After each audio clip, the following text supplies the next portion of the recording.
अस्सलाम वालेकुम एवरीवन। आज हम डिस्कस करेंगे वर्क सेंटर्स। वर्क सेंटर से पहले हम लोगों ने डिस्कस किया था एक्टिविटी टाइप, और एक्टिविटी टाइप के साथ हमने डिस्कस किया था सेकेंडरी कॉस्ट एलिमेंट।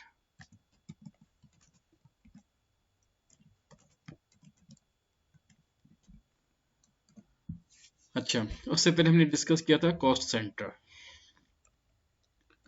तो यहाँ तक के जो टॉपिक्स हैं ये समझें कि जो आपका नेक्स्ट जो टॉपिक है ना, माइलस्टोन फंक्शनल लोकेशन, उसके लिए आपको चाहिए वर्क सेंटर्स, आपको चाहिए एक्टिविटी टाइप, आपको चाहिए सेकेंडरी कॉस्ट एलिमेंट एंड आपको चाहिए कॉस्ट सेंटर्स।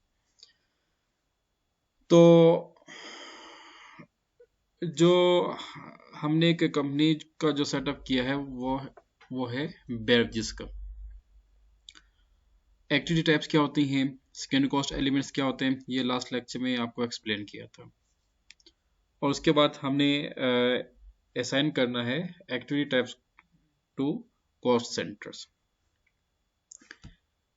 अच्छा, एक और चीज़ ये है कि आप ये देखें कि एक्टिविटी टाइप में हमने कौन कौन सी एक्टिविटीज़ को क्रिएट किया हुआ है, और कौन सी एक्टिविटी किस कॉस्ट सेंटर में यूटिलाइज होगी, और कौन सी एक्टिविटी टाइप किस कॉस्ट सेंटर में यूटिलाइज होगी, और ये दोनों किस वर्क सेंटर में इस्तेमाल होंगे। अच्छा, सबसे पहले तो मुझे एक चीज़ बताएं, वर्क सेंटर और कॉस्ट सेंटर में क्या फ़र्क है, जल्दी से प्लीज़।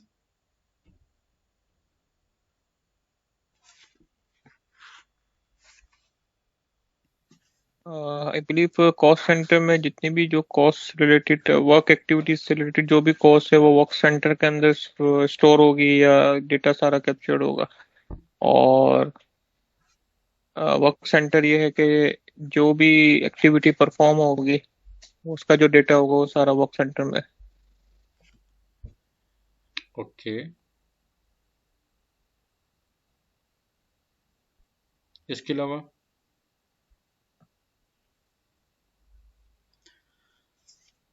अच्छा याद है और कॉस्ट सेंटर में कॉस्ट एलोकेशन है, वर्क सेंटर में जो है वो एज अ टेक्निकल टीम जो काम कर रही है उसके इनपुट्स हैं, नंबर ऑफ एम्प्लॉइज हो गए और इस तरह की चीजें, आवर्स हैं। बिल्कुल ठीक कह रहे हो। अच्छा, आज ना हमें एक सर आपने बताया था कि कॉस्ट सेंटर जो होती है वो बेसिकली एक स्पेसिफिक फंक्शन होता है बिजनेस का, या एक सेंटर कह लें जिसके साथ एक बजट एसोसिएट होता है। डिपार्टमेंट।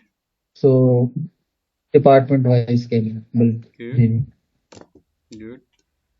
ओके। और क्या वर्क सेंटर एक ओवरऑल लोकेशन या फैक्ट्री कह लें। ओके। अच्छा, मुझे ये बताएं कि ये जो पीएम वाले हैं इनको तो माशा से मालूम होगा फंक्शनल लोकेशंस क्या होती हैं,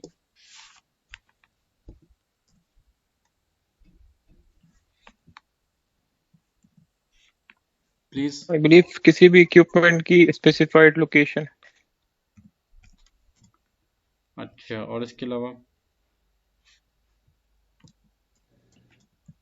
उसका आई थिंक कुछ नॉमनक्लेचर होता है, कुछ 8 और 9 लेटर्स का। उसमें वो रूट को आइडेंटिफाई करता है कि कौन सा इक्विपमेंट किस जगह लगा हुआ है, किस मेन सिस्टम के साथ, किस सब सिस्टम के साथ लगा हुआ है। ठीक। अच्छा बॉयज, सबसे पहले एक हमें स्ट्रक्चर डिफाइन करना होगा, ऑर्गेनाइजेशन का जो एनवायरनमेंट है उसको डिफाइन करना होगा। देखिए हमारी कंपनी कौन सी है, बेवरेजेस की, जिसमें हम जो है वाटर मैन्युफैक्चरिंग करते हैं। यहाँ पे आप इसको देखते हैं, बेवरेजेस वाटर और बेवरेजेस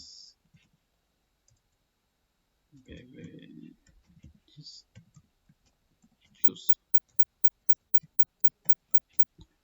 ये हमारे पास दो सेगमेंट्स आ गए। अच्छा, अब इन सेगमेंट्स के अंदर हम जो वर्क सेंटर्स को डिफाइन करेंगे,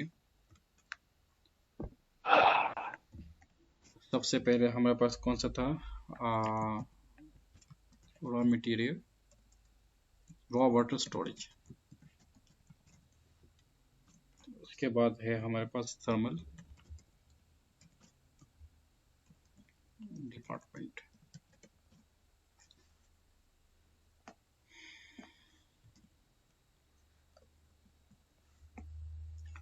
उसके बाद हमारे पास आ जाता है मोटर्स। उसके बाद आ जाएगा SS,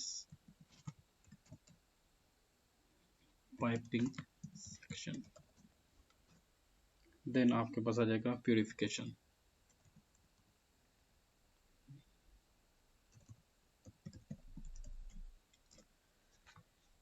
then UV department, and then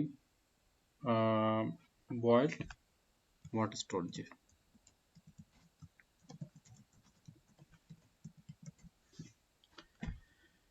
देखें हमारी जो ऑर्गेनाइजेशन है उसके फंक्शन क्या है, beverages, water and beverages use. और वाटर के अंदर हमारे पास जो वर्क सेंटर्स हैं जिसमें रॉ वाटर स्टोरेज है, थर्मल डिपार्टमेंट है, मोटर्स हैं, पाइपिंग सेक्शन है, प्यूरिफिकेशन है, और यूवी डिपार्टमेंट बॉइल्ड वाटर है। अच्छा, और याद है हमने प्लांट्स को डिफाइन किया था, इसको मैं आपके लिए आसान कर देता हूँ ताकि आपके लिए ज़्यादा इजी हो।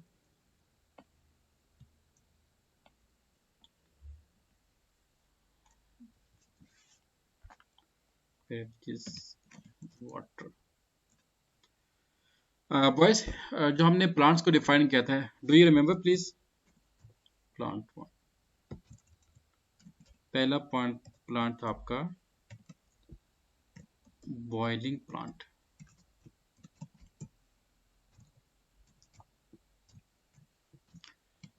सेकंड प्लांट था आपका मिक्सिंग प्लांट। थर्ड था आपका filtration plant. And fourth one आपका packaging plant.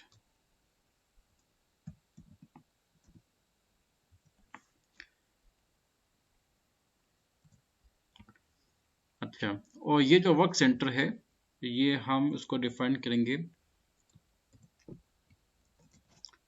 For boiling plant. इसका मतलब क्या हुआ कि आपने, it's mean we have to create work centre, we have to create 7 work centres for each plant. Mean के बॉइलिंग प्लांट के आपके पास 7 वर्क सेंटर्स आएंगे, मिक्सिंग प्लांट के लिए आपके पास 7 वर्क सेंटर्स बनेंगे, फिल्ट्रेशन के लिए भी 7 और पैकेजिंग के लिए भी 7। तो 7 multiply by into 4, how much figure you will get? I think 28।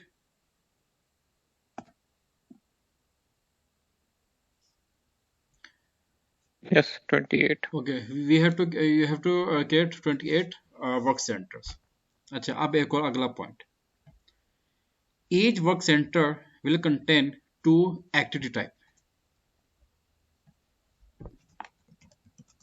each work center contain 2 activity type।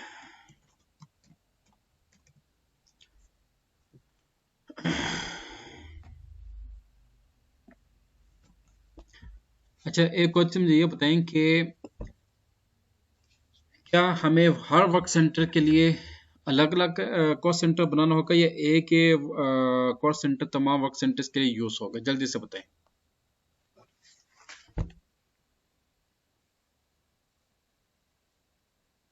अलग अलग बनेगा सर।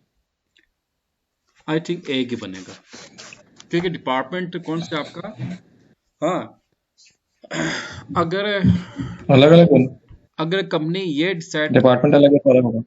अगर कंपनी ये डिसाइड करती है कि भाई हमें जो है हर वर्क सेंटर की जो कॉस्टिंग है वो अलग से करनी है, और हर वर्क सेंटर की जो एक्टिविटी टाइप भी अलग हैं, तो आप जो है अलग अलग कॉस्ट सेंटर्स इनको असाइन कर सकते हैं। अब मिसाल के तौर पे, अच्छा बॉयस ये बताएं कि इसको आसान करना है थोड़ा सा टेक्निकल करना है, जल्दी से बताएं ताकि फिर उस हिसाब से जो है ना डेटा को कॉन्फ़िगर कर दूं प्लीज। देखिए बॉइलिंग प्लांट के अंदर जो पहला आपका सेक्शन डिपार्टमेंट है जिसमें हम रॉ वाटर को स्टोर करते हैं, उसके लिए हमें कितनी मैन पावर चाहिए, लेबर कितनी हमें चाहिए, और वो लेबर जो होगी वो आपकी एक्टिविटी टाइप के साथ एंगेज की जाएगी।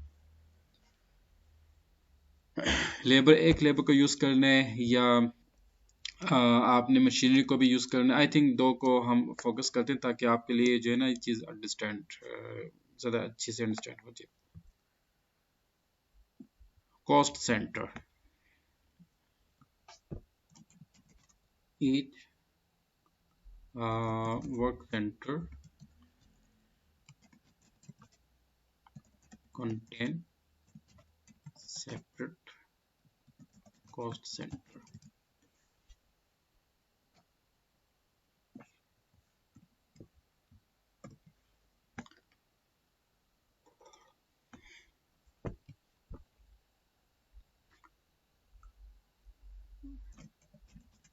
Each activity type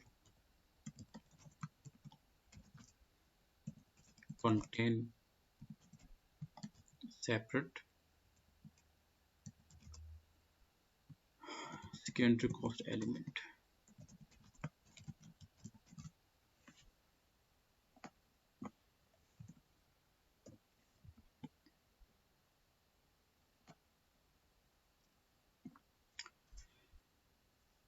okay let's come to, अच्छा ये आपके पास आ गया था लिस्ट ऑफ कॉस्ट एलिमेंट्स।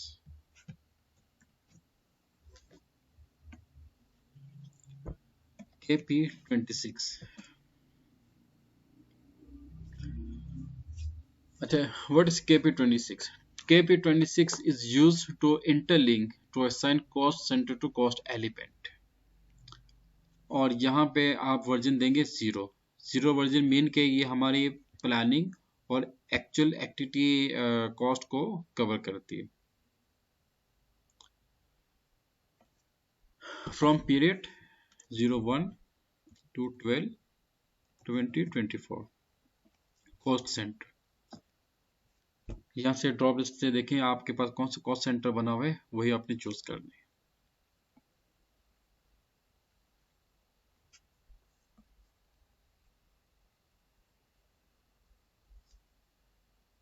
अच्छा ये दोनों हमारे काम के नहीं है, it's mean we have to create another cost centre.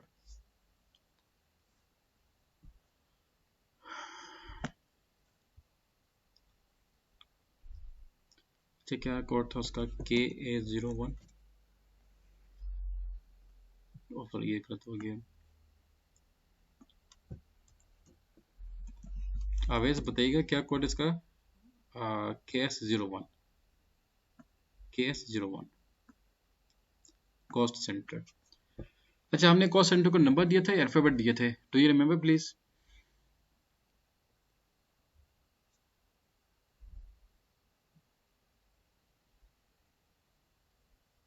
Sir alphabet दिए थे। आई थिंक नंबर दिए थे, ये अगर यहाँ पे नंबर।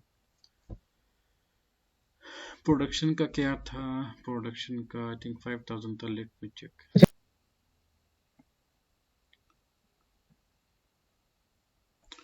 और 001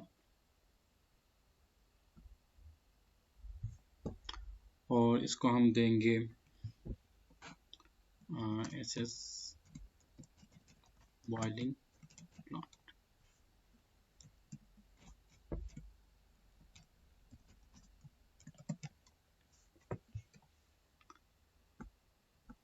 यूजर्स आपका जगह sapiens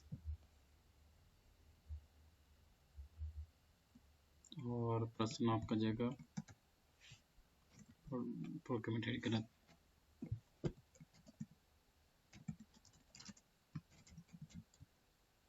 department production, cost centre category आपकी आ जाएगी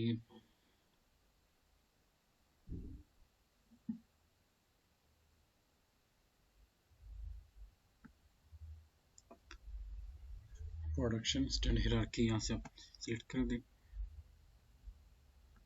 business area B double A B, can see SAR,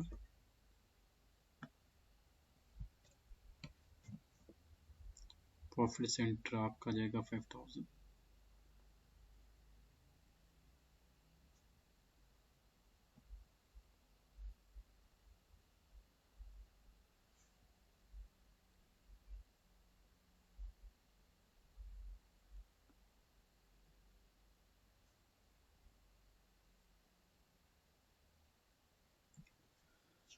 control S, profit centre ये क्यों, हमने कौन से क्रिएट किया था profit centre, AB10,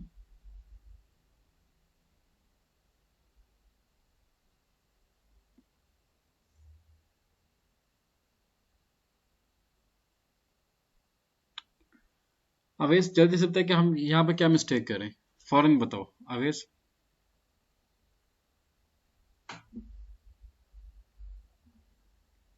Avesh, ji sir. we are committing big mistake and that is very from 1900, जब हमारे अबू अजदाद भी मतलब कि उस टाइम थे या नहीं थे। चलिए अच्छा कम बैक, और अच्छा सिस्टम ने बोल दिया भाई वी आर कमिटिंग मिस्टेक। अच्छा चेंज करें भाई इसको 2024 एंटर। अच्छा SS water plant,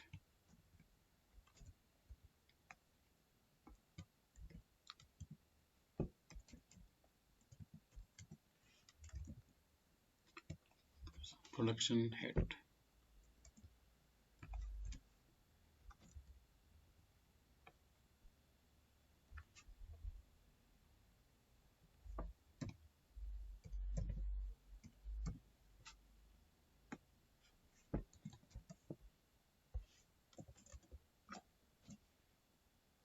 enter and save, ये ले।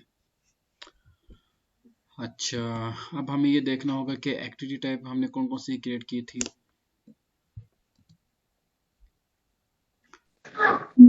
जी सर मैं देख रहा हूँ। इसकी जगह प्लीज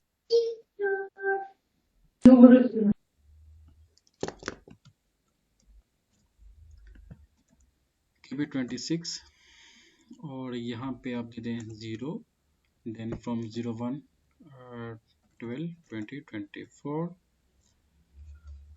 कॉस्ट सेंटर यहाँ पे आ गया। और उसके बाद है आपका एक्टिविटी टाइप, इसको आप ड्रॉप लिस्ट करें और इस कॉस्ट सेंटर के लिए जो एक्टिविटी टाइप से हम उसको सिलेक्ट करेंगे।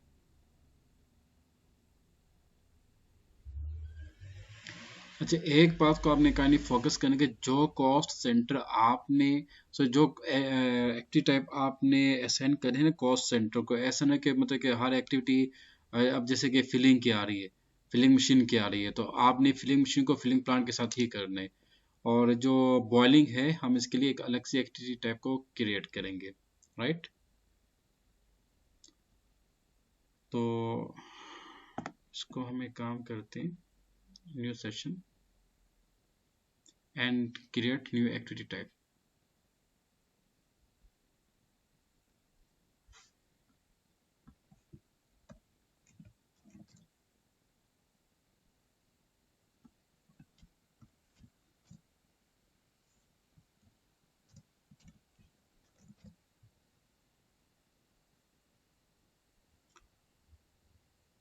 uh, 100 2 100 sorry 3 enter।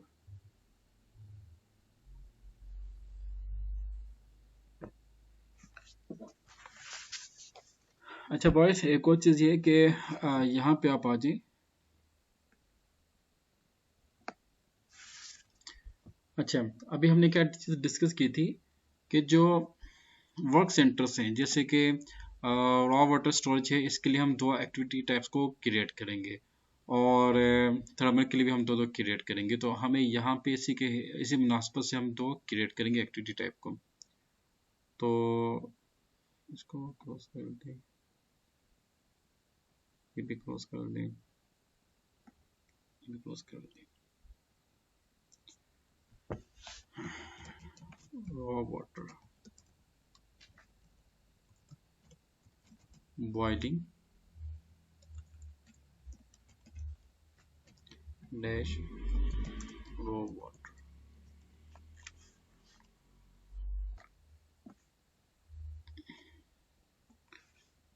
Dash machine.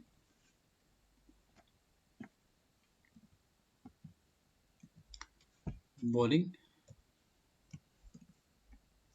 Raw water machine, यानी कि जो आपका ये डिपार्टमेंट है ना रॉ वाटर स्टोरेज में, इसमें एक एक्टिविटी टाइप हम लेंगे मशीन की और एक एक्टिविटी टाइप लेंगे हम लेबर्स की। ओके,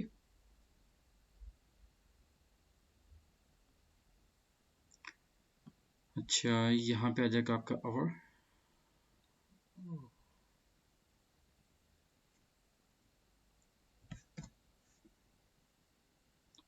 कॉस्ट सेंटर कैटेगरी, उसमें था प्रोडक्शन, तो हम यही यूज करेंगे। एक और चीज ये कि जो कॉस्ट सेंटर कैटेगरी आपने कॉस्ट सेंटर में चूज की है, वही आप यहाँ पे चूज करेंगे।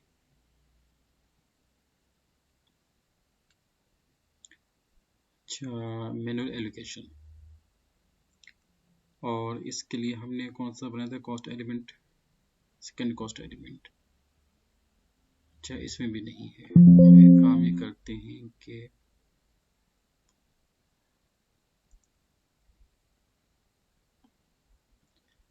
न्यू सेशन और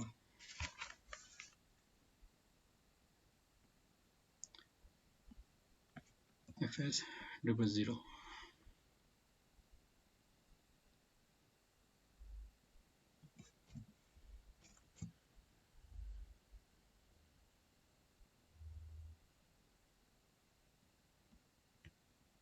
ये किसकी कंपनी, 8088 कॉस्ट एलिमेंट। ये मेरी है sir. Okay okay okay okay okay, 04। और उसका टी कोड KL13 है सर। ये मुझे प्लीज बताइएगा, आप कैसे भी करते हैं। इसको यहाँ से कॉपी करें और ये क्या, ये यहाँ पे पेस्ट कर दें, ये मशीन आ जाएगा एंड सेव इट। अच्छा, एक और आप यहाँ पे इसको कॉपी और 40905 और यहाँ पे आप कर दें लेबर।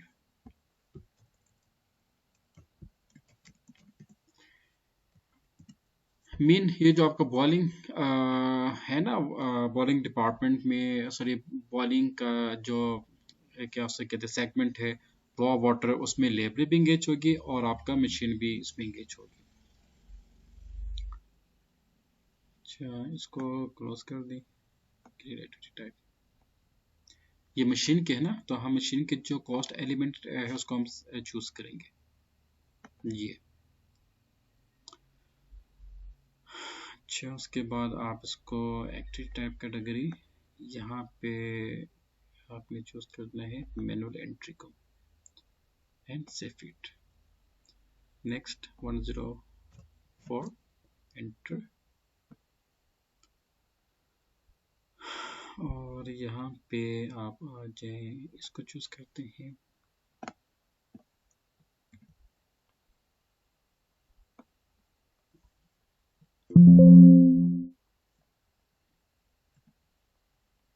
ये लेबर आ गया। और इसमें था आपका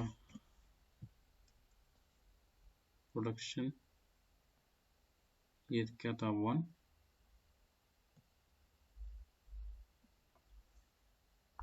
चूज दिस। और अब यहाँ पे कॉस्ट एलिमेंट कौन से सेलेक्ट करेंगे? फाइज बताएं यहाँ पे हम कौन सी सेकेंड कॉस्ट एलिमेंट को चूज करेंगे, जल्दी से बताएं mister Faiz, if you are available, mister Faiz and mister Waji, जल्दी से बताएं। इन 905 ब्रिलियंट ब्रिलियंट माशाल्लाह से, क्योंकि लेबर के ना हम उसको चूज करेंगे। अवेश तो माशा से काफ़ी इंटेलिजेंट है, इसने काफ़ी काम भी किया, अब तो अवेश को भी हम अच्छे से इम्तिहान भी लेंगे। ये इंटेंसिव। शाला इस क्लास में हर स्टूडेंट ब्रिलियंट है ना सर? हाँ, यहाँ पे माशा से फाइनेंस वाले चार, बल्कि 4 फाइनेंस के हैं और 2 कॉस्ट के हैं। अच्छा क्या था KL13? ओके, इसको आप select click select all activity types and then execute। अब आपके पास लिस्ट ऑफ एक्टिविटी टाइप आ जाएगी, ये चीज मैं आपसे कह रहा था। ओके, ये तो गलत हो गया, 81001002। चलो इट्स ओके, नो प्रॉब्लम, क्योंकि मैं चाहता कि एक ही तरतीब से है ना, तो अच्छा अब ये भी आ गया। अब हम कहाँ पे थे? ये बॉलिंग है, बॉलिंग के लिए हम यूज करेंगे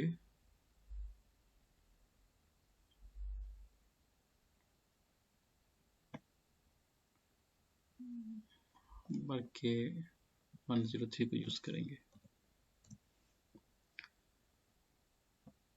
एंटर। अच्छा, अब यहाँ पे आपने बताना है कि आपकी प्लान एक्टिविटीज क्या होगी, प्राइस, फिक्स प्राइस क्या रखनी है, वेरिएबल प्राइस आपने क्या रखनी है, और एलोकेशन तो यहाँ पे ऑलरेडी आपके पास आ चुका है। अच्छा, एक और चीज़ ये कि अच्छा इसमें हम देखते हैं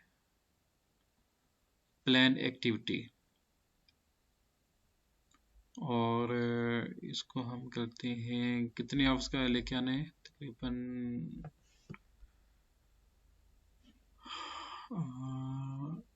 16 बल्कि 24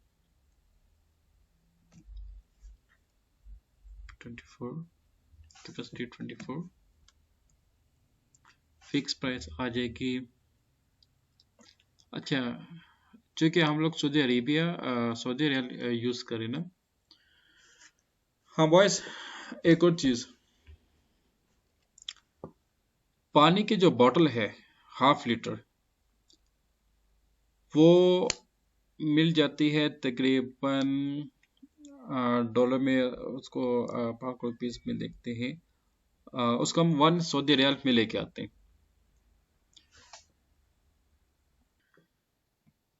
1/2 लीटर बोतल की जो प्राइस है वो है 1 सऊदी रियाल फॉर एग्जांपल, जो कि पाकिस्तानी बनती है 70 रुपीस की, ऐसे ही। जी सर।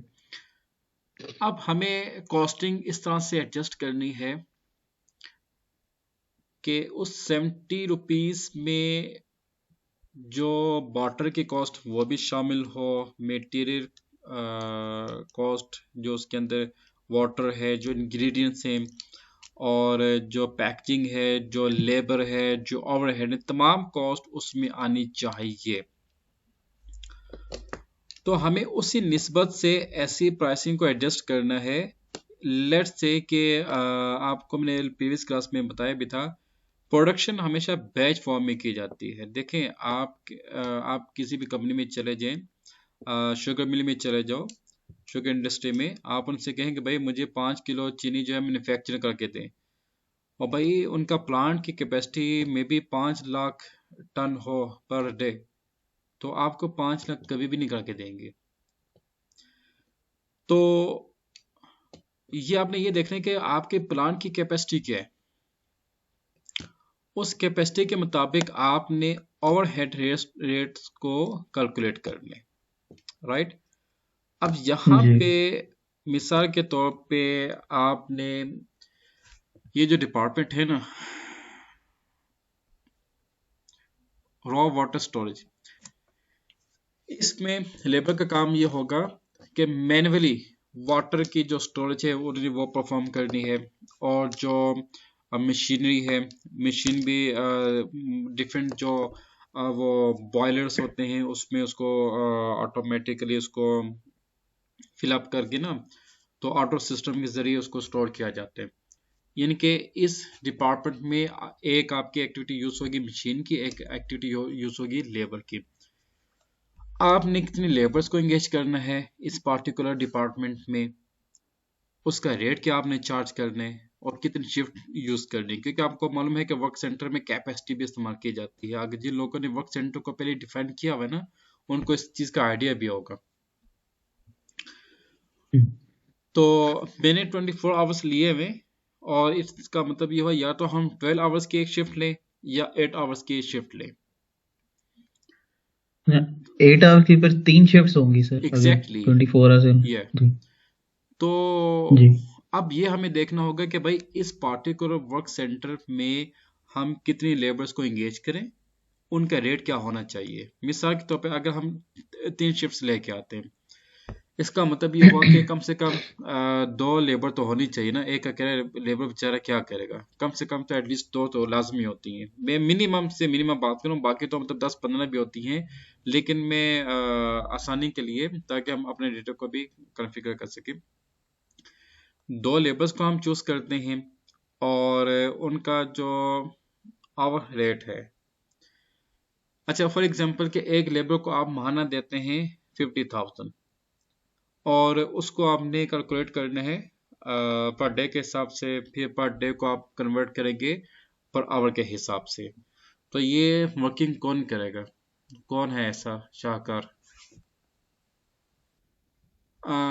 स्टूडेंट, जैसे कि आप सबको मालूम है कि बाइक जो कि ऑलमोस्ट सभी यूज़ करते हैं, बाइक की एक स्टैंडर्ड लिमिट होती है। 1000 किलोमीटर के बाद आप उसकी ट्यूनिंग करवाते हैं और चेंज करवाते हैं, और पता नहीं क्या कुछ उसकी जो स्पेयर पार्ट्स को आप चेंज करते हो।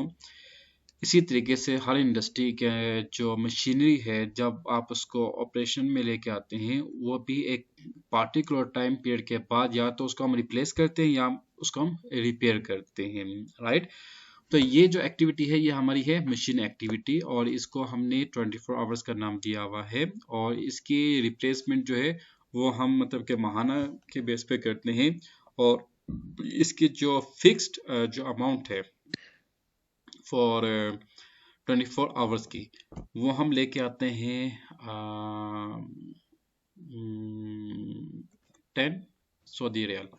वेरिएबल उसकी प्राइस क्या होगी 5, ओके, एंड 10 सेफ।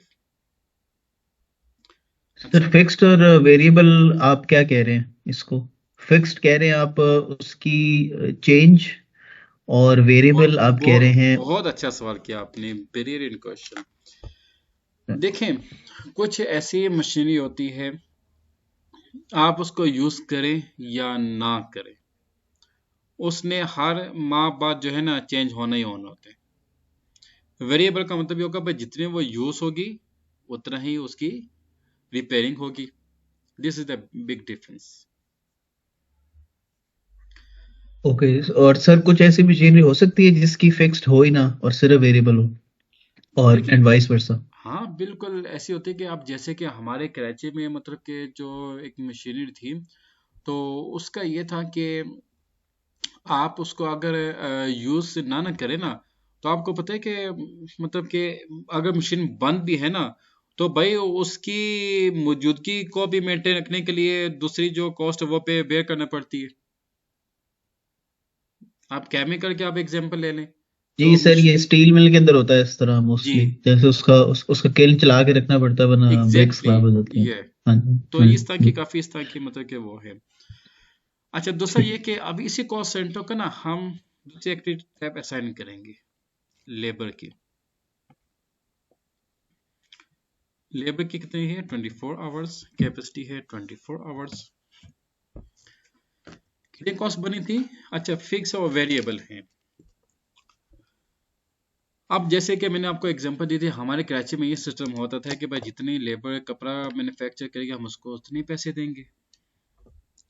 बहुत का ऐसा ओके। होता है कि आप लेबर को फिक्स भी देते हैं, वेरिएबल भी देते हो। तो हम्म। इसको बोलते हैं कि हम इसको देते हैं 9 रियाल जी, टू 9 रियाल पर आवर। पर आवर्स की फिक्स है, 7 रियाल पर आवर्स की वेरिएबल होगी। ये ले,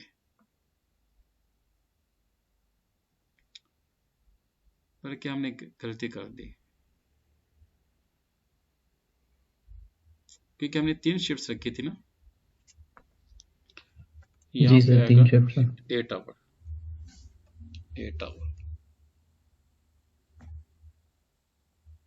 ये ले, ओके। सर हम ये डिफाइन किधर करेंगे कि 3 शिफ्ट्स हैं?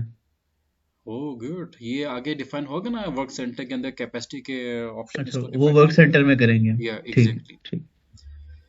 अच्छा, अब ये देखें यहाँ पे जो वर्क सेंटर था, ये इसमें हमने क्या बात की, work centre content to activity type done. और हमने फिर ये सोचा कि ये देखा कि each activity type contains separate secondary cost element. This is done and the cost and each work center contains separate cost center। बल्कि एक ये भी काम करते हैं, KP क्या था 26। देखने के लिए सर। नहीं, एक assign cost अच्छा, center to activity type। assign cost center to activity type इसकी टी कोड थी, क्या थी, KP 26 activity ये भी 20 type।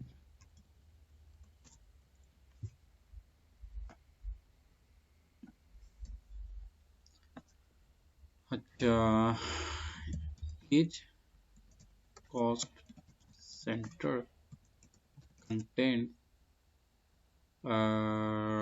to activity type। जी बॉयज, यहां तक क्लियर?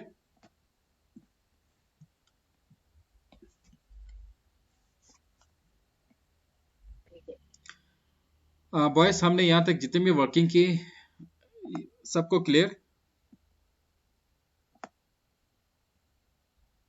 कहानी बता दे, फिर उसके बाद हम आगे मूव करें।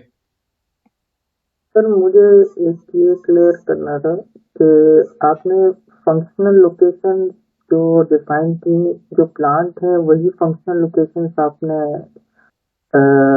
किए कि जो जितने प्लांट है उतनी फंक्शनल लोकेशन है। लेकिन हमारे इसमें फंक्शनल लोकेशन को अगर हम ऐसे भी डिफाइन कर सकते हैं कि एक पर्टिकुलर सेक्टर है, जैसे एक केमिकल प्लांट है जिसमें क्या कहते हैं बॉयलर का एरिया है, उसके अलावा एक डिस्टिलेशन का एरिया होता है, एक होता है। तो इस पर्टिकुलर प्रोडक्ट में डिफरेंट सेक्शंस को हम फंक्शनल लोकेशन डिफाइन कर सकते हैं। बिल्कुल कर सकते हैं। देखें, सबसे पहले तो आप ये देखेंगे फंक्शनल लोकेशंस क्या होती हैं। फंक्शनल लोकेशन वो पॉइंट होता है जहां पे जो आपकी मेंटेनेंस एक्टिविटीज को परफॉर्म किया जाता है, ऐसे ही है।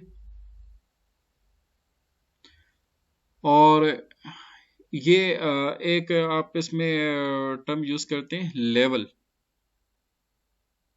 वंशा हम जब इसके ऊपर काम करेंगे फंक्शनल लोकेशन के ऊपर, तब आपको सही समझेगी। तो मैंने तो फंक्शनल लोकेशन सर सबसे इम्पोर्टेंट पॉइंट ये है कि बाज़ औक़ात फंक्शनल लोकेशन में कुछ स्टूडेंट्स कंफ्यूज हो जाते हैं। वो इस वजह से कंफ्यूज होते हैं कि सर एक ही प्रोडक्शन के अंदर हम डिफरेंट फंक्शनल लोकेशन बना सकते हैं। देखें, आप बना सकते हैं, लेकिन जो इंटरनेशनल स्टैंडर्ड ये कहता है कि जो आपका सेगमेंट है, प्रोडक्शन सेगमेंट, आप उसके बेस पे फंक्शनल लोकेशन बनाएं तो ज़्यादा बेस्ट रहेगा। क्योंकि बाज़ का क्या होता है कि एक ही प्रीमिस के अंदर एक ही प्रोडक्शन डिपार्टमेंट में अगर आप मल्टी फंक्शन लोकेशंस बनाएंगे तो उन फंक्शन लोकेशंस के जो अंदर जो लेवल्स हैं वो फिर मिक्सअप हो जाएंगे।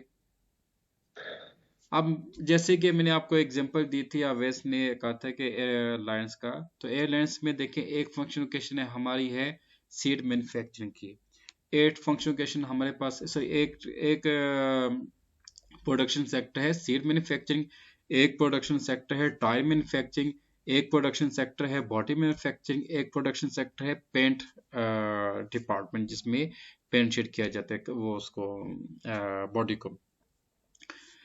तो अगर हम इनके अलग अलग फंक्शनल क्वेश्चंस बनाएंगे ना, तो आप देखेगा कि हर सेगमेंट के अंदर जो लेवल्स होंगे बहुत ही आउट क्लास के स्टैंडर्डाइज तरीके से उसको हम एक्सप्लोर कर सकेंगे कि भाई बॉडी पार्ट के अंदर लेवल 1 में क्या आएगा, लेवल 2 में क्या आएगा, लेवल 3 में क्या होगा, लेवल 4 में क्या होगा, लेवल 5 में क्या होगा, और लेवल 6 या लेवल 7 में क्या होगा। फिर उसके मुताबिक हमने मशीनरी यूज करनी है, फिर उसके मुताबिक हम इक्विपमेंट यूज करेंगे, फिर उसको हम असाइन भी करेंगे। इस तरह से आपकी जो फंक्शनकेशंस है उसकी ज्यादा इफेक्टिवनेस होगी। क्या ख्याल आप सबका?